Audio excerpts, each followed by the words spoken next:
Je suis très heureuse de vous retrouver pour notre série Itinéraire Bretagne consacrée cette semaine aux artisans d'art. Donc ce numéro sera consacré au métal et là nous sommes à Vannes dans le Morbihan pour rencontrer Pierre Chemeraud, coutelier.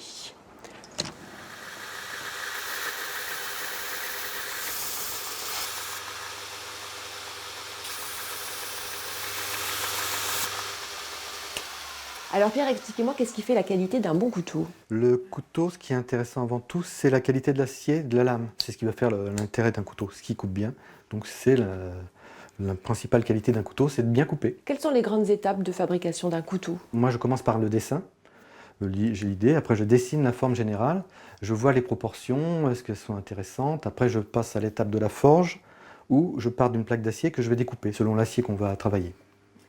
Et donc après, vous choisissez aussi pour le manche Oui, c'est ça. Donc des fois, une forme de couteau qui est plus un couteau qui va être utilisé en milieu marin, je vais choisir un matériau qui va mieux résister à l'humidité, ou un couteau qui est plus pour un bricoleur ou un chasseur, c'est pareil, on va utiliser des matériaux qui sont adaptés à l'usage, quoi. Qu'est-ce qui vous a donné envie, vous, de devenir coutelier? C'est le côté très utilitaire. Étant enfant, je m'en servais pour bricoler. J'étais à la campagne, donc on préparait ça, on faisait la cabane, tout ça. C'est vraiment le côté, l'objet un peu de Robin des Bois, quoi. C'est Robin des Bois ou l'Indien, c'est ce qui va nous servir à faire plein de choses. Ouais. Quels sont les bois que vous utilisez? Quelles sont les matières que vous utilisez pour les manches? J'aime beaucoup les bennes, c'est un matériau qui est facile à travailler, je trouve. Sinon, effectivement, le buis, qui est un bois local, ou ou l'if, qui est un joli bois aussi. Et tout ce qu'on appelle les bois précieux, aussi l'ivoire de mammouth, qui est un matériau intéressant. Alors, à qui sont destinés vos couteaux? En règle générale, ce sont la plupart du temps des gens qui vont s'en servir pour manger, mais j'ai aussi des collectionneurs qui les mettent en vitrine. Alors ça me fait toujours un petit pincement au cœur, parce qu'un couteau, ça reste vraiment l'utilité. Très bien, merci beaucoup Pierre de nous avoir accueillis. Maintenant, direction Saint-Jacques-de-la-Lande et l'entreprise Crézé, une entreprise de serrurerie, ferronnerie et métallerie, créée à la fin du 19e siècle, une entreprise du patrimoine vivant. Regardez.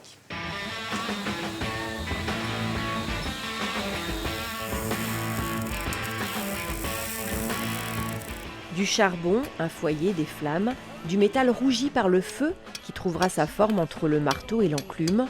En ferronnerie, tout commence par la forge. Sur le portail des Invalides à Paris, chantier majeur de l'entreprise Crézé, la restauration arrive à son terme. Les grilles latérales fixes ont retrouvé de leur lustre, réparées, traitées et recouvertes d'une toute nouvelle peinture bleue. Et l'opération qui est en cours, c'est de refixer tous les petits colliers qui vont venir resserrer les assemblages. Alors évidemment, il y a 200 ans, il n'y avait pas de soudure. Les assemblages se faisaient mécaniquement et aucun collier n'est identique à son voisin. Donc nous avons ici 400 colliers différents, donc 800 pièces à ajuster une par une pour avoir exactement le bon serrage. Ce portail de plus de 2 siècles posé sous le règne de Napoléon Ier va très vite recouvrer ses éléments de décor dorés à la feuille. La réfection de ces monuments historiques constitue une part importante de l'activité de l'entreprise installée aux portes de Rennes. Une entreprise qui compte une grosse vingtaine de personnes. Notre plus grande difficulté, c'est de trouver des gens compétents. Et donc, ce qu'on fait le plus, c'est les former. Nous travaillons en étroite collaboration avec les Compagnons du Devoir. Nous formons régulièrement des apprentis. Nous accueillons des itinérants du Tour de France. L'objectif, c'est d'avoir des gens expérimentés. Et donc, il faut des années pour former un serrurier. Des savoir-faire qui s'enrichissent au fur et à mesure des chantiers d'envergure menés aussi bien à l'étranger qu'à Paris, Opéra Garnier, Place Vendôme ou encore à Rennes, où les réalisations sont multiples tant en restauration qu'en création.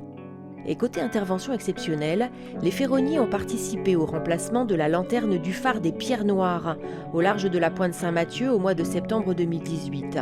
Opération hors norme, renouvelée pour le phare de l'île Vierge à une jetée de pierres du Finistère Nord. Aujourd'hui, la coupole est dans l'atelier. Nous sommes en train de reconstruire sa géométrie, donc en remplaçant des éléments trop abîmés ou en consolidant d'autres. On va refaire toute la toiture en tôle de cuivre. Quand on a redémonté, on n'a plus les plans d'origine. Donc il y a beaucoup de pièces, toutes les pièces qui sont ici n'existaient plus.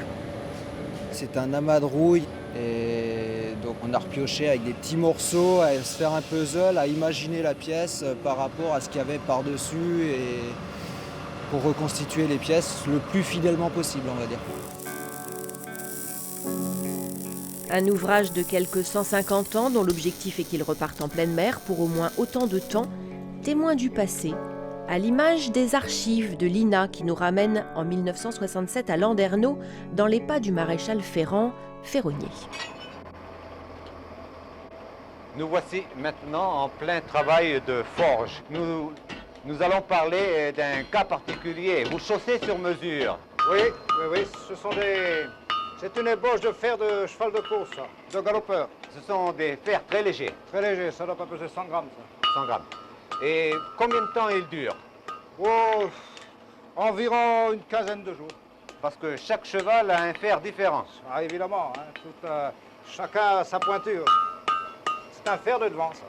Évidemment, ça nous amène à la ferronnerie et au travail d'art que vous effectuez. Nous voyons vos compagnons derrière qui travaillent. Oui. Le plus jeune a juste là-bas quelques ouvrages. Oui. Il vous est venu d'un service de travail spécialisé. Oui. Il a été en apprentissage dans un centre accéléré, et puis de serrurerie, et ensuite il est venu chez moi. Et il y a 5 ans qu'il est chez vous, Il y a m'avez 5 dit. ans qu'il est chez moi. Et votre autre compagnon, lui, est, paraît-il, un parachuté. Ah, lui, oui, il a été dans le légume à Saint-Paul, comme pas mal de Saint-Paulitains d'ailleurs, et puis il est venu chez moi, et depuis, ma foi, regardez son Et travail. ça lui plaît, c'est son travail. Ça lui plaît. Vous voyez, ça c'est une très belle création de Pierre Chemreau. C'est un couteau écossais avec le manche en ébène et le pommeau en ivoire de mammouth. Mais pour nous, il est temps de nous séparer. Vous pouvez bien sûr retrouver ce numéro sur le site de France 3 Bretagne. Bonsoir.